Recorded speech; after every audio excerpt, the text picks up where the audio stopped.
Hey guys, Prowl 1701 here. Today we're going to be reviewing part 1 of The Ultimate Foe, the final piece of Doctor Who written by the amazing Robert Holmes.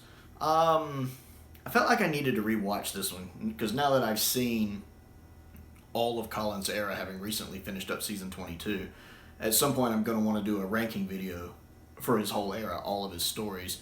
And I felt like there was a couple I needed to rewatch, especially this one though. More than any of them, I'm like, I need to rewatch The Ultimate Foe because it just doesn't stick in my head, especially when you consider that it's only a two-parter, but they're written by different people because Bob Holmes passed away. And I can never remember if Bob had actually finished this one right before he died, or if he passed away right before he finished it and Eric did the last finishing touches. I can't remember, but it is Robert that's on the opening credits, so I'm going to assume it is all Bob Holmes.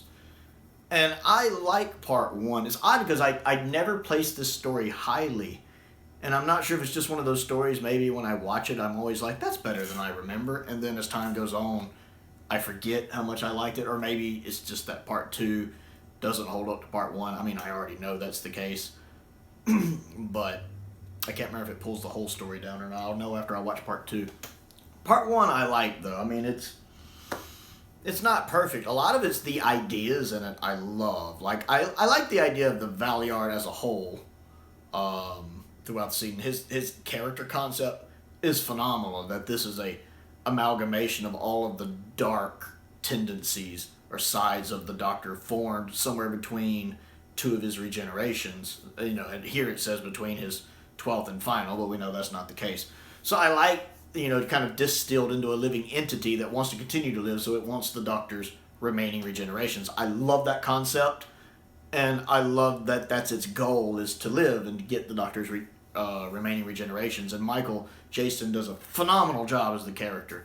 Not only does he have this really good voice that works, but he has this stare that he does. It's like, in my mind's eye, he never blinks. I'm sure he blinks, but in my mind's eye, when I'm remembering the story, he never blinks. He always seems to have this stare he does at the Doctor, like that's his target.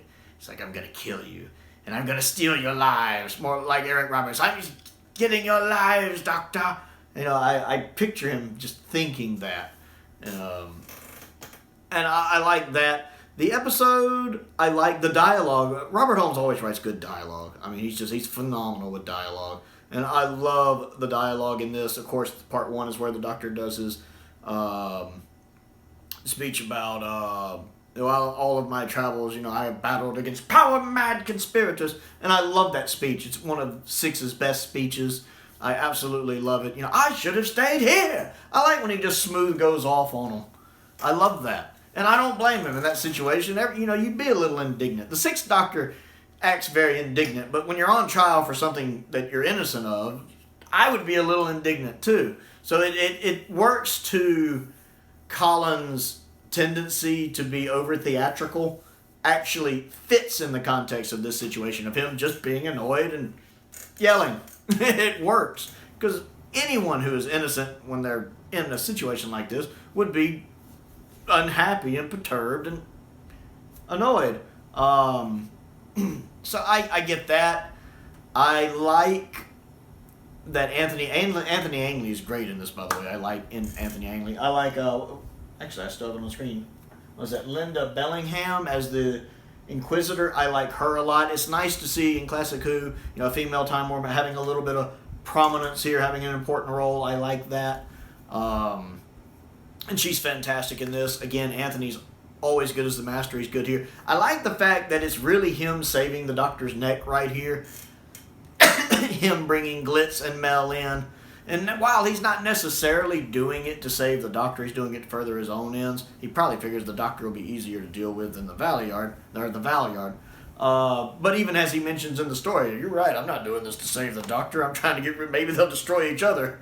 And I can embarrass the High Council. That's a win-win for me. So I like the fact he's doing it for his own purposes, but I do like it has the side effect of helping the Doctor. It's kind of nice when you see them semi on the same side, the Doctor and the Master. I like that. And Anthony's just giving a great performance. Mel's like, you are evil. And he's like, why, thank you. I love that. Of course, this episode does have Mel in it. I don't like Mel very much. It's nothing against Bonnie. I just don't care for Mel as a character. I never liked her. She has this very nasal voice that just drives me nuts. Much like how 13 has that voice that annoys me, Mel just has a voice that irritates me. I like that whole bit when the guy's like, no one can get in. I have the only key. Nobody can get in.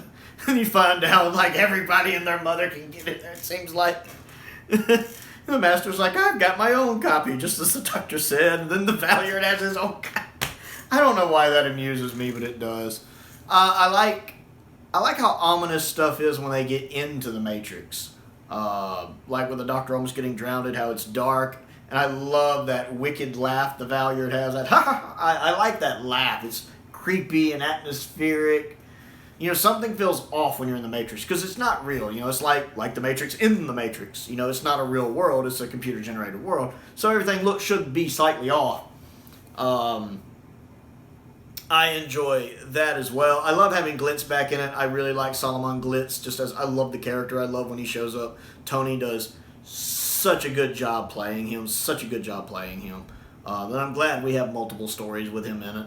He has little things he does. Even just in this episode I was watching, little ways he would say lines or facial expressions he would make that are just the cherry on top to scenes. He's just phenomenal in them. Him and Colin act off each other really well, just like him and Sylvester do too later in Dragonfire. I like when he gets stabbed with the spear and the doctor's like, you're wearing a Mark 7 padding, get up. Because Glitz strikes me as a character who would not trust anything and would have basically a bulletproof vest on. Very fitting.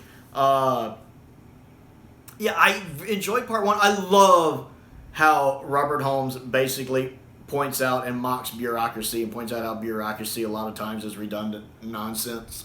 Because Bob Holmes is never one to shy away from writing about things that annoy him and irk him in his stories. I mean, famously, Sunmakers is done because obviously Bob Holmes was pissed off at his tax man. So it's about the ridiculousness of taxes and being overtaxed and how, you know, it can just become to the point to where it's absurd while still reflecting real life events. And to me, that's what he's doing here at the end when in the Matrix, when they're talking with the other two guys, is he's pointing out the absurdity of bureaucracy at times and how there's way more steps than it needs to the point to where it just becomes redundant at times. And there's so many unnecessary steps. Can't we do something to, you know, expedite this? No, it has to be done properly. Every I dotted, every T crossed. And how both the junior character and the senior character are the same, except the senior one has the glasses, and the doctor's like, because that's probably how the bureaucracy looks. The bureaucrats, that's the word I'm looking for. It's just the exact same person, same type of persona. Almost faceless, just another one in the long line of people that are almost the same face. The most perfect system there is, and you want us to expedite it? That whole bit at the end where he's just mocking the bureaucracy and the bureaucratic process. I don't know how I'm supposed to say that. The whole process of it, I love, because one, I agree with it. Sometimes it's just nonsense how it takes this long to do something that common sense says should only take this long to do something. I get annoyed by things like that. I hate stupidity. There's nothing that annoys me more than stupidity. So I enjoyed that as well. Yeah, I really like the cliffhanger too. With him getting pulled under like that, that's a really, really cool cliffhanger. And again, it makes sense being in the Matrix where anything can happen, which is established in Deadly Assassin. So I like that. I like part one a lot. And I really wish Robert Holmes could have written part two. I really, really wish. Because I do consider Robert Holmes to be the best person that has ever written for Doctor Who. Again, not my favorite episode, because my favorite episode is City of Death. But if I had to pick a favorite writer, it's Bob Holmes. And part one of this is really well done. I don't like Colin's longer hair that he has in the trial. I like his season 22 haircuts better. A little nitpick. So yes, The Ultimate Foe, Part 1, the Robert Holmes one. What do you think of it? Comment down below and let me know. I always enjoy hearing from you guys. Other things to do. Click the like button and the subscribe button. If you watch my channel regularly and haven't subscribed yet, go ahead and click that subscribe button. It's free. And it helps me out. It also helps me out with the YouTube algorithm, helps me grow the channel, because the more the channel grows, the more I can do with it. So I really appreciate that. I also have a Patreon. If you would like to contribute to what I do, there's a link to that down in the description below. Everyone that joins at any tier level gets a free video request. I have a P.O. box if there's anything you would like to send me, Doctor Who related or otherwise, as well as an Amazon wish list with a link to that down there below as well. Most importantly, though, thank you for watching.